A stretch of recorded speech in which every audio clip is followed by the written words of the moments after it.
We will implode more patriotic news. Thank you. Michelle just told everyone why she's better than Melania, gets wrecked before she's finished. While the incessant left tries to convince everyone that conservatives are doing all of the comparing of the former First Lady and the current, it's Michelle Obama who actually does this the most to glorify herself. Both Michelle and Barack Obama have had a tremendous struggle relinquishing control to the Trumps since they replaced them in the White House. The obsessed bear has trolled Donald and Melania around the globe, showing up in their shadow and trying to reclaim the power position they lost 6 months ago. Michelle's motives with nipping at Melania's heels are slightly different than her husband's. She's badly missing the glow of the spotlight and is constantly chasing it now so she can keep telling people how great she is. She showed up hours ahead of President Trump's big announcement about banning transgenders in the military yesterday, with an unrelated but backhanded message about why she's better than Melania but got wrecked before she finished delivering it. Michelle made her motives known that she had no intentions of slipping out of sight, right after Donald Trump's inauguration. She promised on multiple occasions since then that she's still going to be there for us and for America. She's unfortunately proved that she meant that, mostly because she's so arrogant that she truly believes the people of our nation need her, and she just stated why when she showed up at the Women's Foundation of Colorado's, WFCO, in Denver this week just hours before President Trump took to Twitter to make his monumental announcement about policy change in the military. Vanity Fair had a different reaction to what Michelle had to say that day, praising her for her bravery and what she's been through, glorifying her as an American hero. As she has promised several times in the months since the inauguration, Michelle Obama is still here for us, America, and with a knack for showing back up just when we need her most. Hours before Donald Trump announced via Twitter that the military would be rolling back efforts toward inclusivity that even the GOP Congress supported, Obama appeared at the Women's Foundation of Colorado's, WFCO, and managed to use her own experiences with racism as a way to prove that America is still a good place. Really? Per the Denver Post, WFCO President and CEO Lauren Castile asked Obama which shards cut the deepest when she broke through the ceiling to become the first Black First Lady. Obama had an answer straight away. "The shards that cut me the deepest were the ones that intended to cut," she said. Knowing that after 8 years of working really hard for this country, there are still people who won't see me for what I am because of my skin color. With the floor and liberals' attention fawning over her every word and giving credence to her complaints, Michelle droned on about what she had to endure as the First Lady.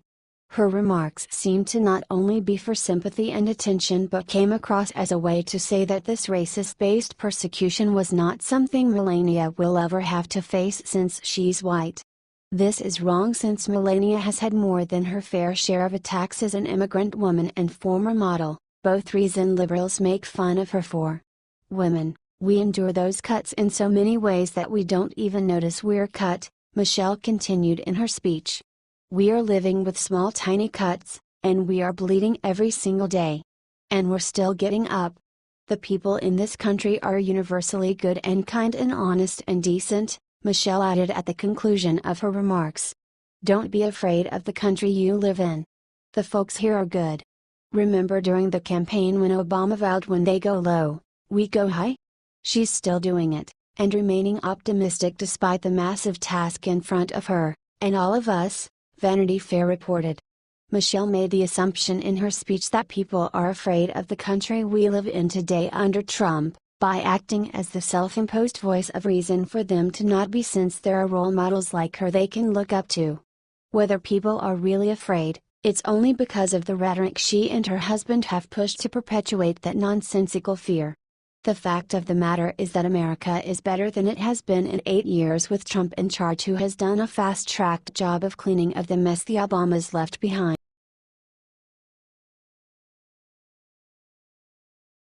Liberals in full meltdown after Trump announces his badass plan for dealing with arrested criminals. All the shiny new officers at Long Island Community College were in for the thrill of a lifetime on Friday when the president came and spoke to them about their jobs in law enforcement. His speech was no doubt thrilling for these officers because he's the president, but he also went out of his way to empower those officers to protect the people in their community from lawbreakers. His remarks were, of course, offensive to many because, well, we are not supposed to tell liberals that they can't break the law. Mother Jones gleefully reported on the comments that they thought were totally out of line. President Donald Trump gave a speech at a Long Island community college on Friday during which he encouraged the use of violence. Turns out the audience was comprised of officers in a police department that has been scrutinized for racial profiling, and whose former chief was recently sentenced to prison for beating a man. The Suffolk County Police Department, SCPD, has been under federal oversight by the U.S. Department of Justice since 2013, following a 2-year investigation into allegations of discrimination against Latinos and immigrants. Nearly 20% of the county's 1.5 million residents are Latino. During his speech, Trump encouraged officers not to be too nice to suspects or take measures to protect them from harm. The speech was supposed to address federal efforts to combat MS-13, the violent street gang with ties to Central America. Whoever wrote that must not be very familiar with MS-13 or other gangs like them. The idea that you'd want anyone to go easy on a bunch of killers like that speaks to a total isolation from the very real problem that many face in our country today. The police department released this statement shortly after the president's speech, more or less slapping him in the face for his efforts to show support to their boys in blue. Their statement read, "As a department, we do not and will not tolerate roughing up of prisoners." The International Association of Chiefs of Police also piled on, though in a slightly less obvious manner. They basically just said that he doesn't have the training to know what he's talking about, so everybody just do what you're told and don't listen to the president. The desk writers, the higher-ups, the paper pushers, they're all looking to climb a ladder, collect a bigger check and rub shoulders with the deep pockets. They don't like this plan at all because they know it's not good for the short-term optics. They know that the media has been able to change public opinion with one little snapshot, and suddenly a police force has a PR nightmare on their hands. So what do the boots on the ground think about the president's remarks? I'm glad you asked because they think it's a brilliant idea. And for the record, he's not talking about brutality, he's talking about not protecting murderers from the natural bumps and bruises along the way. He's saying that maybe if the criminals were less sure they'd get kind and considerate treatment, maybe they'd feel less inclined to murder. I'm not sure what universe not allowing someone to bump their own head qualifies as brutality. And if you'll notice, he didn't say to do anything aggressive, he said don't be too nice. In other words, you should treat good law-abiding citizens better than you treat lawbreakers in cuffs. Seems pretty self-explanatory to me, but apparently not everyone agrees with that. Here's how Mother Jones went off on the department after they had the gall to clap for and support our Commander-in-Chief. Such a reaction is, at the very least, unsettling given the allegations of discrimination against the department. The Dodge never publicized the findings of its investigation, but a 2011 letter from the Dodge to then Suffolk County Executive Steve Levy indicates that the police department was investigated for discriminatory policing against Latinos, including an indifference toward immigrant residents that discouraged reporting crimes and cooperation with law enforcement, failing to thoroughly investigate hate crimes, and enforcing immigration policies in a way that encouraged racial profiling. A reform agreement reached between the Dodge and Suffolk County in 2013 required the department to institute a range of reforms. Specifically, the SCPD has been tasked with developing a bias-free policy that prohibits discrimination, including the denial of services based on race, and with revising its policy for the arrest of non-U.S. citizens and people with dual citizenship. The agreement also mandates additional anti-bias training, more outreach to Latinos, the hiring of more bilingual officers, and a biannual report to the Dodge about misconduct complaints against officers. The Justice Department launched its investigation into the SCPD in 2009, after the murder of 37-year-old Ecuadorian immigrant Marcelo Lucero. Lucero was stabbed to death by a member of a gang of teenagers who police officials later said target Latinos.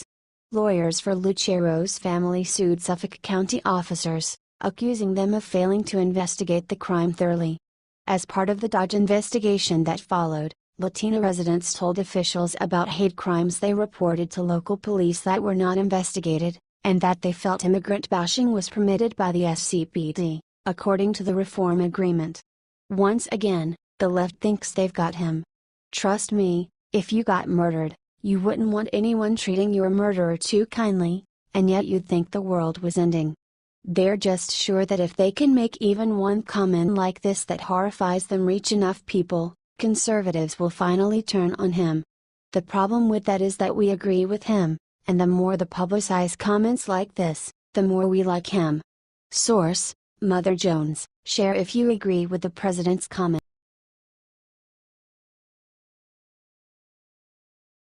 Trump's new General Chief of Staff has big surprise he's bringing to work with him to shake things up.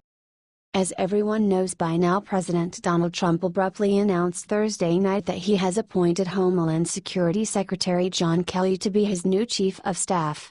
In effect, finally putting an end to the 6-month fiasco which was having the swamp leader Reince Priebus in that same position. Priebus is the former Republican National Committee chairman, which effectively makes him the leader of the very swamp that Trump campaigned against. Priebus told allies that he had offered his resignation to Trump on Thursday. Good riddance. Although many of us who supported Trump since day one couldn't believe it when he appointed Priebus, after many months of speculation, President Trump tweeted his decision to fire him just as he landed in Washington after a speech which he gave in New York where he praised Kelly's performance as Homeland Security Director. He later added that Reince Priebus is a good man and that John Kelly will do a fantastic job as Chief of Staff. I think we can all agree on the Kelly part. John Kelly is a retired Marine 4-star general. Insider sources reveal that Trump had been mentioning him in recent days. He even went as far as telling those close to him that he believed military discipline was what his administration needed. Time reports, John Kelly, Donald Trump's star secretary, is now White House Chief of Staff. Washington, retired Marine General John Kelly may need to find and strap on some armor. The battle-hardened, outspoken commander's new mission is to study the roiling Trump administration, and quiet the friendly fire, as White House Chief of Staff.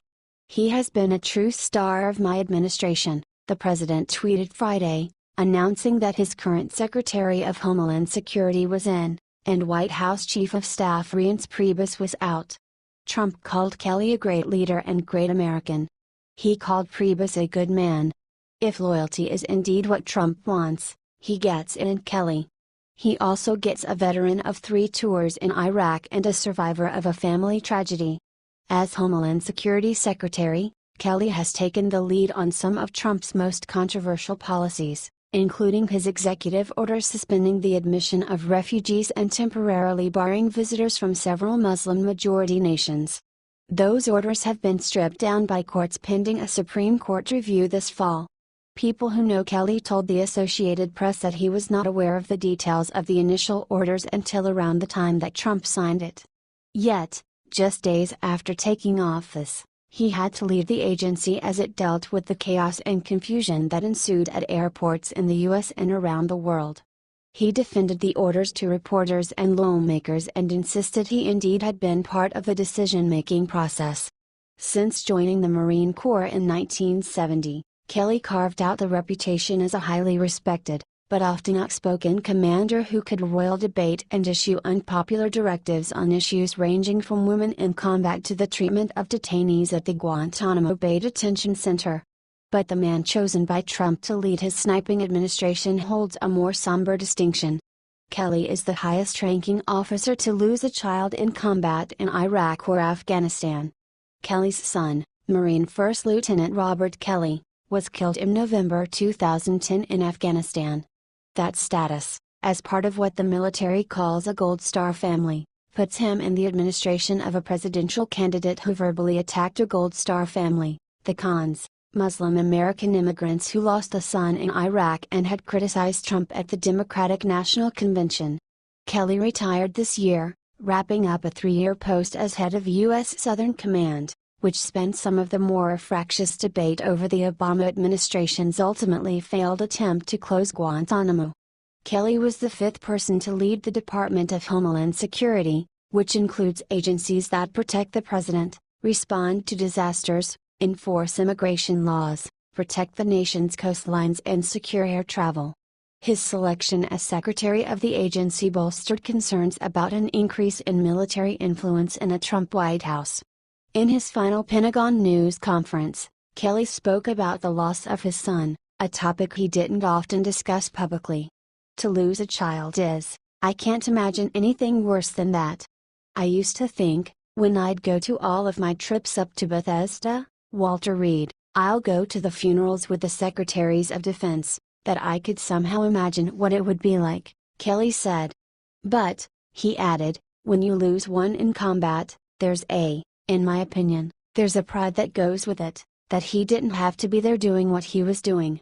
He wanted to be there. He volunteered. Kelly said he gets occasional letters from Gold Star families who are asking, was it worth it? And I always go back with this, it doesn't matter. That's not our question to ask as parents. That young person thought it was worth it, and that's the only opinion that counts. Sadly, Priebus, who has a reputation of being weak within Republican circles, could never bring an order to the team of rivals that make up Trump's West Wing. Questions about his future had been whispered around the office. Those questions sharply escalated this week with the appointment of Anthony Scaramucci to communications director, who was hired even though Priebus had serious objections about it. Let's hope and pray President Trump is right and John Kelly can clean up the mess that the swamp is trying to make his presidency. One thing is for certain, I think we can all agree that if anyone can clean up that mess, it's a Marine. Please share if you support the appointment of John Kelly to Chief of Staff.